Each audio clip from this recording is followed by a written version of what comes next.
Bonsoir à tous et bienvenue dans votre résumé économique de la semaine. Plusieurs nouvelles économiques majeures ont influencé les marchés financiers et aujourd'hui, nous allons analyser ensemble les devises qui ont gagné et celles qui ont perdu de la valeur. Commençons avec le dollar américain, USD. Les chiffres de l'inflation publiés mardi ont montré une hausse plus forte que prévu, ce qui a renforcé la monnaie. Résultat, l'USD a gagné environ plus 1,2% face à l'euro et plus 0,8% face au yen japonais. Cela signifie que l'euro a perdu près de moins 1,2%, soit environ 120 pips sur la paire EUR-USD cette semaine.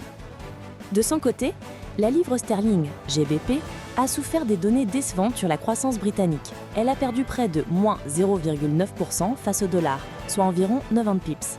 Cela représente une baisse d'environ 900 millions de dollars sur les flux d'investissement sortant du marché britannique cette semaine. Quant au yen japonais, JP INAC, la Banque du Japon a maintenu une politique ultra accommodante qui a pesé sur la monnaie. Le yen a perdu environ moins 0,6% contre le dollar et moins 0,4% contre l'euro. Cela équivaut à une baisse de valeur estimée à plusieurs milliards de yens sur le marché mondial.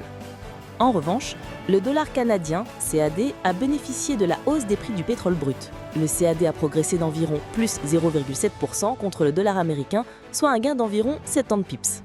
En résumé, gagnant de la semaine, USD plus 1,2% contre EUR, plus 0,8% contre JPY et CAD plus 0,7%. Perdant de la semaine, EUR moins 1,2%, GBP moins 0,9% et JPY moins 0,6%. Voilà pour le résumé économique de la semaine. Ces mouvements montrent l'importance de suivre de près les annonces économiques. Rendez-vous la semaine prochaine pour un nouveau point sur les marchés.